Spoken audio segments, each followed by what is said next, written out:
nze kyene Bafradito ni Wanyonyi Nedeo Wanyonyi nze okuziika muganda wange. Ndi wano ne baganda bange bano mu linnya lya President Robert Kyagulanyi Ssentamu aka Bobi Wine. Era President akimanyi bulungi nnyo nti tuli wano okumukiikirira era nina okukkiriza tumukiikiridde bulungi. Amawulire gaddeewo gatukubye wala nga bannamubende kubanga yemu talenti gye twaexportinga okugenda e Kampala era yabadde awanirira bendera yaffe mu kisaawe ky'okuyimba ku bantu abava e Mubende. Nga bannamubende tufiiriddwa nnyo, tufiiriddwa ddala. Tusaba Omukama omwoyo gw'omugenzi agulamuze ekisa.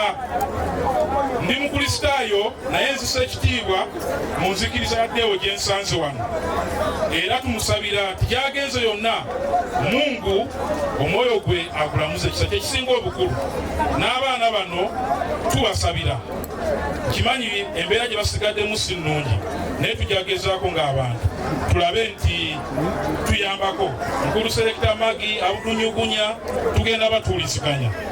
Tulina obubaka bwaffe obw'okubagiza abatubuwani naye abaana ndaba nabo bangi kandi abo bakasawo kalimu akamala.